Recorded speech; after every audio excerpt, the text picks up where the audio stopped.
Assalamualaikum warahmatullahi wabarakatuh.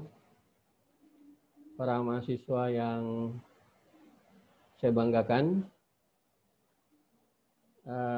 saya pertama mengucapkan selamat bergabung pada perkuliahan kedua, mata kuliah evaluasi pembelajaran bahasa. Pada pertemuan yang kedua ini, kita akan membahas tentang ihwal tes evaluasi. Para mahasiswa, sebagaimana yang pernah saya sampaikan pada pertemuan pertama terdahulu bahwa setiap pertemuan yang dalam kegiatan perkuliahan online ini, saya akan menyampaikan pertama pengantar secara umum tentang materi yang akan dibahas pada pertemuan ini. Juga tidak akan panjang, saya membahas hanya hal-hal umum saja dan hal-hal yang esensial. Selebihnya tentu Anda nanti dapat mendalaminya dari referensi-referensi yang ada, ya, yang Anda miliki. Nah, jadi oleh karena itu pada pengantar ini mohon disimak baik-baik, ya. Nah, setelah itu nanti silakan Anda gunakan referensi untuk mendalaminya dan juga mendiskusikannya dalam forum ini. Dan akhirnya nanti ada beberapa pertanyaan yang akan saya ajukan yang harus Anda jawab. Baik, para mahasiswa yang saya banggakan, dalam materi ini pertama saya akan menyampaikan tentang apa itu tes, pengukuran, dan penilaian. Jadi secara ringkas bisa dikatakan bahwa tes itu adalah sejumlah pertanyaan atau tugas-tugas yang tentunya memiliki jawaban yang benar dan disusun untuk mengungkap kemampuan peserta tes. Sedangkan istilah pengukuran itu adalah proses pemberian angka atau nilai kepada suatu atribut atau karakteristik tertentu yang dimiliki oleh objek tertentu. Itu yang dimaksud dengan pengukuran. Sementara yang dimaksud dengan penilaian adalah proses pengumpulan informasi untuk mengambil satu keputusan. Itu secara umum pengertian-pengertian tentang tes, pengukuran, dan penilaian. Selanjutnya kita akan lihat tentang apa itu kegunaan tes, pengukuran, dan penilaian itu. Banyak memang kegunaan yang bisa kita sampaikan di sini. Yang pertama bisa digunakan untuk seleksi. Misalnya seleksi masuk perguruan tinggi, seleksi masuk sekolah, atau seleksi masuk pegawai dan lain sebagainya. Jadi salah satu kegunaan tes itu atau pengukuran atau penilaian itu adalah untuk seleksi. Yang kedua untuk penempatan. Ya, penempatan ini maksudnya adalah katakanlah misalnya untuk pegawai misalnya, ya, seorang pegawai itu tepatnya ditempatkan di bagian mana begitu, itu juga bisa digunakan tes pengukuran dan penilaian ini. Demikian juga untuk peserta didik, penempatan, kalau dulu itu ada di SMA itu ada misalnya jurusan IPS, jurusan IPA, dan lain sebagainya, juga bisa digunakan sebagai itu. Salah satunya adalah untuk penempatan seperti itu. Ya, kemudian sebagai diagnosis dan remedial. Ya. Diagnosis itu artinya mencari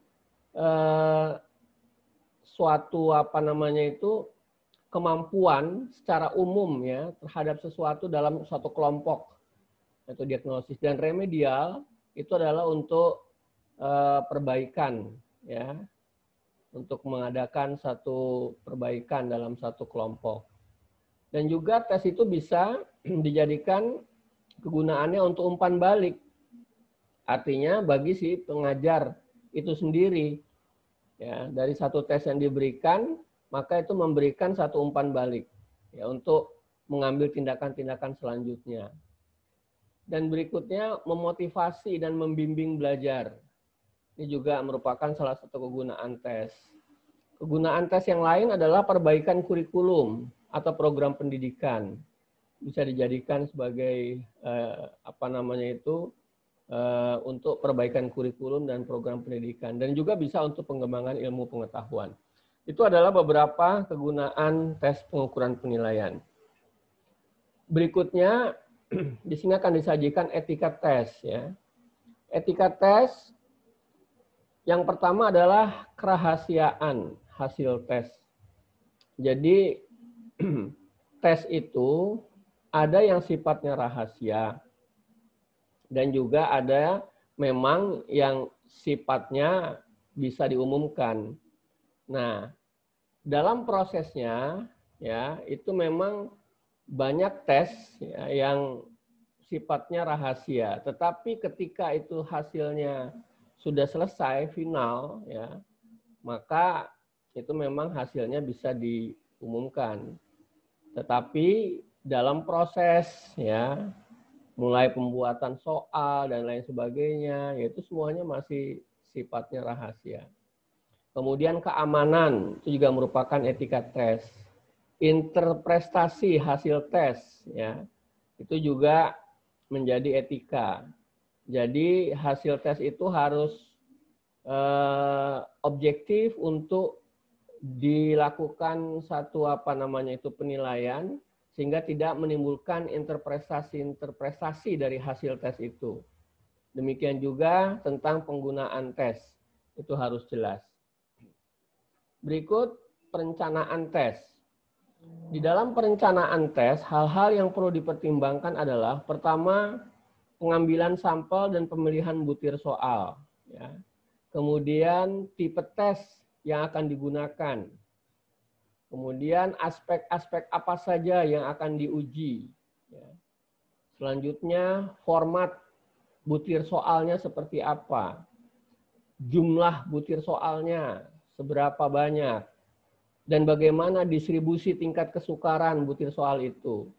Ada soal yang mudah, ada soal yang sedang, dan ada soal yang sulit. Tingkat kesukarannya itu.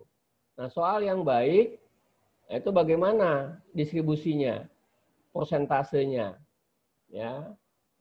Nah, kalau soal yang terlalu banyak, soal yang sukarnya, ya tentu ini sangat tergantung kepada tujuan dari tes tersebut. Ini harus direncanakan. Memang yang ideal tingkat kesukaran itu adalah antara yang sulit dengan yang mudah itu kurang lebih sama, dan di tengahnya itu yang terbanyak adalah yang sedang. Itu yang ideal. Tetapi itu tidak menjadi kemutlakan. Ya, itu tergantung dari tujuan dari tes itu sendiri dan siapa yang akan dites. Ya, itu juga menjadi pertimbangan. Jadi semua itu harus direncanakan, ya, direncanakan sebelum tes itu dilakukan. Selanjutnya sampel butir soal.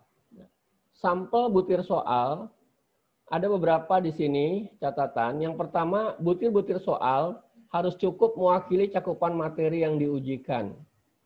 Jadi butir soal yang diberikan itu harus menggambarkan tentang materi yang diujikan. Sehingga hasilnya nanti bisa menggambarkan ketercapaian materi tersebut.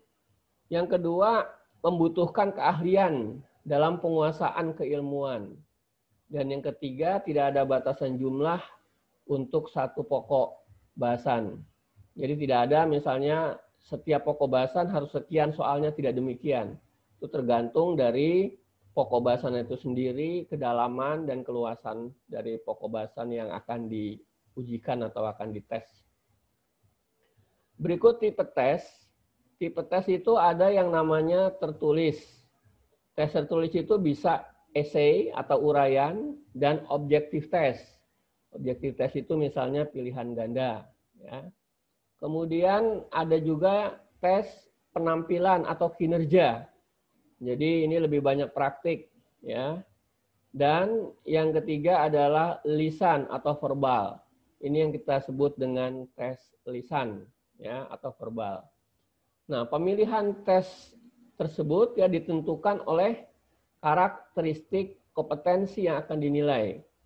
Jadi mana yang kita pilih? Apakah itu tertulis, ataukah itu kinerja, ataukah itu lisan, tergantung dari karakteristik kompetensi yang akan dinilai. Jadi disinilah kemampuan ya penyusunan tes, bagaimana dia akan apa tipe tes yang akan digunakan. Dan juga dipertimbangkan dari waktu yang tersedia di dalam melaksanakan tes tersebut. Berikut aspek atau ranah tes.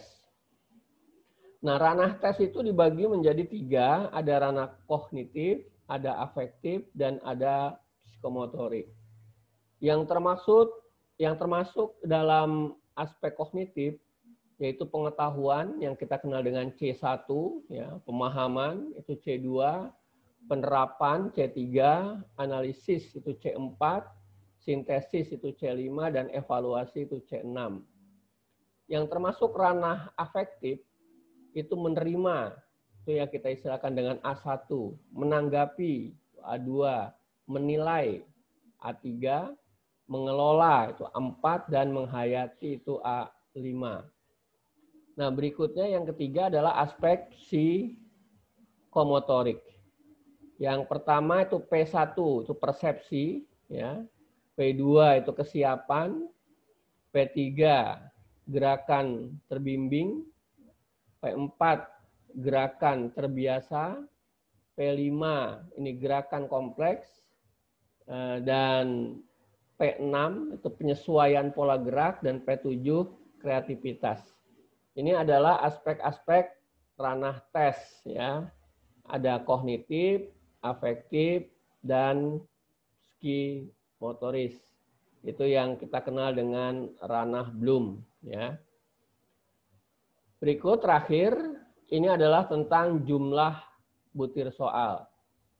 Nah, jumlah butir soal ini terkait langsung dengan reliabilitas dan representasi cakupan materi.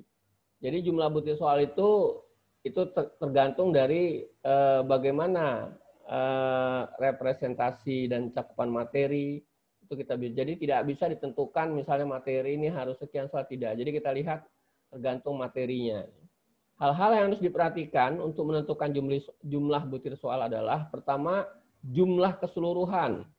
Berapa soal yang akan kita berikan. Misalnya untuk evaluasi akhir misalnya. Misalnya kita membutuhkan untuk itu 50 soal misalnya. Nah, dari 50 soal itu kita turunkan lagi jumlah untuk masing-masing topik bahasan. Misalnya bahasan ini berapa soal, bahasan 1, bahasan 2 berapa soal, dan lain sebagainya, sehingga 50 soal itu bisa didistribusikan ke semua topik-topik bahasan. Kemudian jumlah untuk masing-masing format.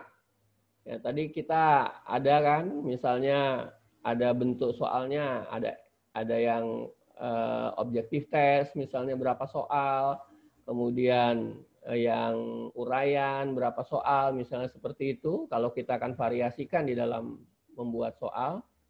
Dan juga jumlah untuk masing-masing tingkat kesukaran.